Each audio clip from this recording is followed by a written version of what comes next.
RJD Congress के लोग घर से उठा लेने की धमकी देने लग गए हैं। इनका प्रचार इन्हीं धुनों पर चल रहा है। इस चुनाव में भी जंगल राज वालों का डिब्बा गोल करना जरूरी है। तो देखिए, बीजेपी ने जिन 4 सुपरस्टारों को खेसारी लाल यादव को हराने के लिए मैदान में उतारा था, वो लोग तो खेसारी लाल यादव का कुछ नहीं उखाड़ पाए।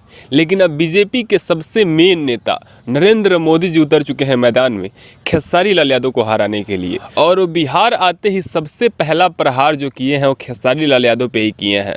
उनका कहना है कि मैंने सुना है कि भोजपुरी के जो अभिनेता हैं जो चुनाव में उतरे हुए हैं, उनका चुनाव प्रचार छर्रा, कट्टा, बंदूक इन सब गानों से हो रहा है। जी हाँ, मोदी जी स्पेशली खेसारी लाल यादव के चुनाव प्रचार वाले गानों को टारगेट किए हैं, जिसमें बहुत सारे सिंगर खेसारी लाल यादव के सपोर्ट में गाने गाए हैं और ऐसे ऐसे शब्दों का चयन भी किए हैं। तो इस चीज़ को लेकर के तेजस्वी यादव और खेसारी लाल यादव भी मोदी जी के ऊपर भड़क चुके हैं कि हमेशा बीजेपी गानों को लेकर के मुद्दा क्यों बनाती है। उनको आज तक ये समझ क्यों नहीं आया कि जो गाना बनता है वो इंटरटेनमेंट के पर्पज़ के लिए बनता है, ना कि रियल लाइफ में दिखाने के लिए बनता है। अगर कोई विलन उनके हिसाब से फिल्म में बलात्कार का सीन करता है तो रियल लाइफ में रेपिस्ट हो गया उनके लिए, और रियल लाइफ में बलात्कारी हो गया बीजेपी वालों के लिए। और ऐसे ऐसे लोगों को फिर अपने ही पार्टी में जगह क्यों दिए हैं? मनोज तिवारी, दिनेश लाल यादव, निरहुआ, रवि किशन, पवन सिंह, क्या ये सब लोग केवल भजन गा करके प्रसिद्ध हुए हैं? क्या ये सब लोग भजन ही गाते हैं? ये लोग तो फिल्म में ऐसे ऐसे सीन किए हैं जो कि एक नॉर्मल इंसान का देख पाना भी भाई पॉसिबल नहीं है फैमिली के साथ। आखिर बीजेपी क्यों अपने ही पार्टी में रह रहे नचनियों को कुछ नहीं बोलते हैं, और सामने वाले पार्टी में अगर कोई एक कलाकार दिख जाता है तो सम्राट चौधरी से लेकर के नरेंद्र मोदी जी तक को वो नचनिया क्यों दिखने लगते हैं? खेसारी लाल और तेजस्वी यादव का यह बयान सोशल मीडिया पे काफ़ी तेजी के साथ वायरल हो रहा है। तो मैं चाहूँगा आगे का पूरा बयान आप खुद तेजस्वी यादव और खेसारी लाल यादव की जुबानी ही सुन लीजिए, उसके बाद की बातें करेंगे सीधे लास्ट में आपसे हम। और अपराध तो बिहार के लिए कहिए मत, यहाँ तो अब रोजगार ही नहीं है तो लोग तो मौत में भी रोजी ढूंढ लेते हैं, क्योंकि बिहार में जब रोजी नहीं है सर तो यहाँ तो अपराध तो एकदम चरम सीमा पे है, क्योंकि अब लोगों को मौत में ही रोजी ढूंढना है। रोजी होती तो शायद वो मौत में रोजी नहीं ढूंढते। तो मुझे लगता है कि सरकार को इस पर विचार करना चाहिए, ताकि आप लोगों को बिजी रखो। लोगों को बिजी रखोगे तो ना कोई फालतू सोचेगा और ना कोई फालतू बोलेगा, और ना ही अपने परिवार से दूर जाएगा, अपने लोगों के साथ, अपने पिता के साथ रह के अपने जीवन को चलाएगा, अपने फैमिली में रह के अपनी चीज़ों को बेहतर कर पाएगा। अच्छा, आप छपरा से चुनाव लड़ रहे हैं और बिहार की बेटी है एक मैथिली ठाकुर, वो भी चुनाव लड़ रही है। क्या कहेंगे मैथिली ठाकुर का इतनी कम उम्र में चुनाव क्षेत्र में उतरने को लेकर? देखिए, अनुभव जो होता है ना वो कम उम्र से नहीं आंका जा सकता है।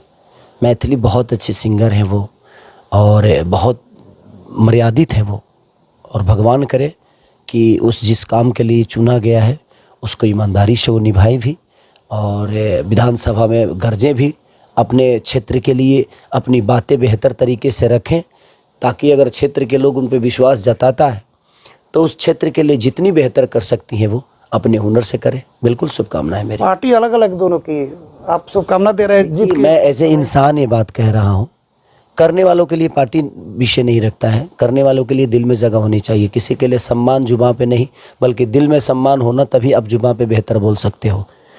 तो मेरे विचारधारा में है कि पहले पार्टी के बाद में हुई है, पहले उनसे व्यक्तिगत हम लोग उनको जानते हैं। मैं उस विचारधारा से बोला कि लड़ने का हक सबको है, जीतने का हक सबको है। मेरे कहने से ना वो हार सकती हैं और ना मेरे कहने से वो जीत सकती हैं। तो हम किसी के बारे में अगर अच्छा नहीं बोल सकते तो बुरा क्यों बोले? आप क्या अपील करना चाहेंगे उनके पक्ष में? बिल्कुल, मैं तो चाहूँगा कि बिल्कुल वो जाकर विधानसभा में अपने, बस जिनके जो लोग उनको चुनने का प्रयास कर रहे हैं, जो चुनना चाहते हैं, और जो मतदाता उनसे उन पे अपना बच्चों का भविष्य देख रहे हैं, तो मैं चाहता हूं कि उनके लिए उनको ज़रूर सोचना चाहिए, उनके लिए बात करनी चाहिए, और वहां जाके उनके लिए बेहतर करना चाहिए। अच्छा, आपके बड़े भाई मनोज तिवारी जी है, सांसद बन चुके हैं दिल्ली के किसी लोकसभा क्षेत्र से, वो बिहार दौरे पर आ रहे हैं चुनाव के दौरान, तो लगातार बयान ये दे रहे हैं कि इस बार जो है, पहले तो एनडीए का नारा था कि 2025 225 सीट एनडीए, अब वो कह रहे हैं कि इस बार 175 सीट आएगी एनडीए को। तो क्या कहेंगे, 225 से 175 पे आ गए? 225 से 175 पे आ जाएंगे। वो चुनाव सीट आएगी। वो चुनाव आते आते और नीचे आएंगे वो लोग। ये कौन सी बात है? इतना भविष्यवाणी कौन जानता है महाराज?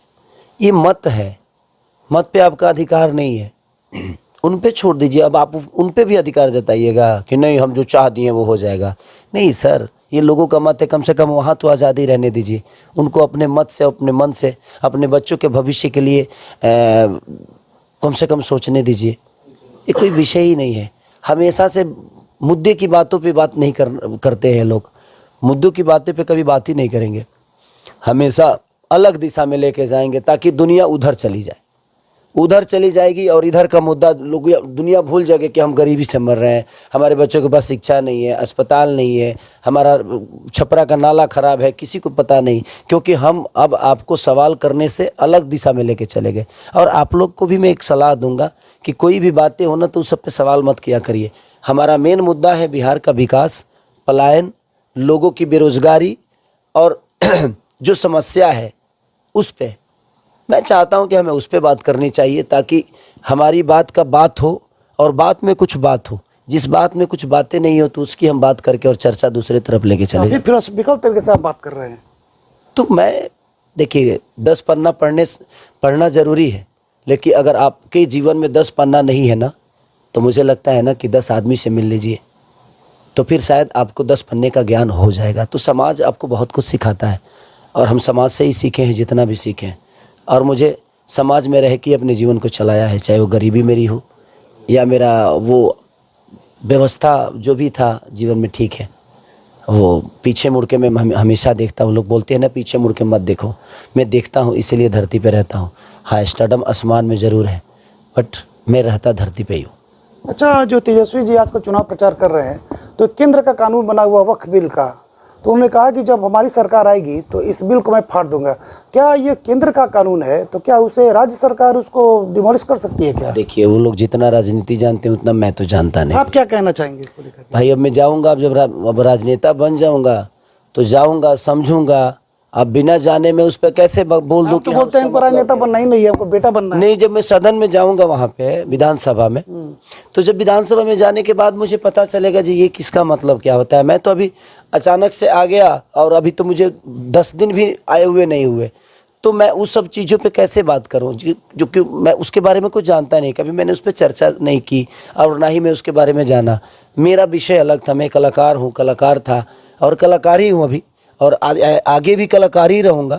बट एक बेटा बनने की इच्छा और है कि शत्रुघ्न यादव के नाम से भी दुनिया जाने, और इसीलिए देखिए भगवान एक नंबर नाम मेरा खेसारी था। उम्मीद करता हूं कि खेसारी लाल और तेजस्वी यादव का पूरा बयान सुन लिए होंगे और यह बयान सुनने के बाद से आपको एक चीज़ तो पता चल चुका होगा कि खेसारी लाल यादव को बीजेपी से कोई भी टक्कर नहीं दे सकता, क्योंकि खेसारी लाल यादव के पास हर एक बात का 4 जवाब है। जब वो 4 सुपरस्टारों को नहीं छोड़े तो इस मोदी जी को भी नहीं छोड़ने वाले हैं, ये चीज़ तो कन्फर्म हो चुका है, क्योंकि उनका जवाब सच में बहुत ही यूनिक रहता है। वो अपने ऊपर लगे इल्ज़ामों को ये नहीं कहते हैं कि झूठा है। जब मीडिया वाले खेसारी लाल यादव से पूछ रहे हैं कि आपने भी तो अश्लील गाना गाया है, समाज को क्या दिया है आपने, तो खेसारी लाल यादव खुलेआम बोल रहे हैं कि हाँ मैंने अश्लील गाने गाए हैं, लेकिन मेरे अश्लील गाने गाने की वजह से रोड नहीं ढह गया है, मेरे अश्लील गाने गाने की वजह से छपरा में बाढ़ नहीं आ गया है। मेरे खराब गानों से और विकास से कोई लेना देना नहीं है। विकास का काम करने के लिए मेरे गाने काम नहीं आएंगे, मैं काम आऊँगा। मैं इंसान कैसा हूँ मुझे देखिए, मैं उन भ्रष्ट नेताओं के जैसा नहीं हूँ कि मैं छपरा में आ करके पैसा कमा के चला जाऊँ।